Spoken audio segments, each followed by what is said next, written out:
Ladies and gentlemen, thank you very much for joining us here on the EU Spectator today. It is my privilege and honour to introduce this minister, this good man. The context is here at the European Parliament in Brussels. You've all heard of Somalia, but many few, or little or few of you may have heard of Somaliland, and maybe you don't know the difference. So what I'm going to do is to give you some information which we will put up on the website afterwards to explain some of the differences. Sir, you're very, very welcome to Brussels. Thank you very much, sir. Very pleased to be here. Thank you very much indeed, an honour.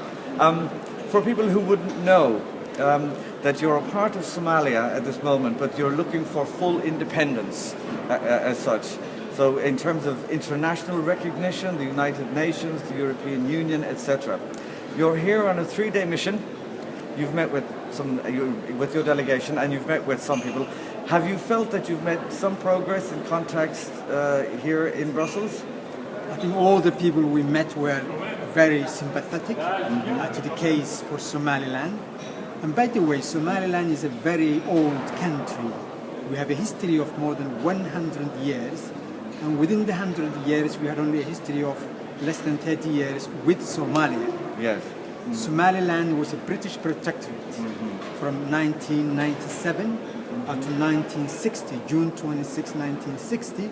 We got our independence before Somalia. In fact, we were older than Somalia. Yes. And then we decided to join with Somalia 5 days later on the 1st of July 1960. And we were with them since 1991, but that marriage, we had a marriage, and that marriage didn't work at all. As a matter of fact, according to the legal counsel, to the lawyers, that marriage never took place either. Okay. It was never consumed. So what is your most difficult, I've heard of something about you, with respect, we've heard sometimes that you've been, helping to alleviate the pirate situation off the coast there, because oftentimes, sadly, we get all the bad news from this part of the world. So that's often kind of is the lens that they see it through. But you've been active and proactive in cooperation with Western agencies in doing something about that grave problem. Yes.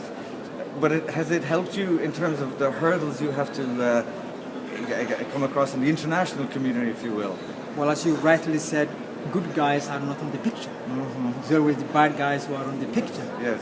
Since 1991, we have taken a democratic course in Somaliland. We have a government which is elected. The government selected, the president is elected, the vice president is elected. We have a parliament which is elected by the people. Yes. We have councillors in all our regions and districts elected by the people. So we have really, we are a beacon of democracy in the Horn of Africa. Yes. Not only the democracy, but also the stability, yes, which distinguishes us from the rest of Somalia, and in fact, from the rest of the Horn, you may say so. Yes. And I think we have done very well in cooperating with the international community, with the Europeans, with the Americans, and with all the people, in containing piracy in the region, yes, and also containing extremism in the region. Yes. We're a moderate Muslim country. Believes in Well, with respect, Minister, you actually beat me to the question, because I was going to ask you about that. Besides the laudable anti-piracy things, it's a sad thing that these days, I know, when you have it here, I'll have to show it to all our guests, our viewers, that it's an Islamic population. And that, so you have no problem with extremism or anything like that going around in the rest of Africa, because it's, as been seen these days. Well, we're a moderate Muslim country. Islam is not a new religion. It has been there all the time. 1,400 years old religion. The problem is not the religion. The problem is the way some people interpret, the religion. And we have been able to contain that. Yes. And we hope we will be able to do so. And we also with the support and the assistance of the international community, because we believe these people are really giving Islam a bad name. Yeah, of course. Really, it's been hijacked by terrorists. Absolutely, and that's not right.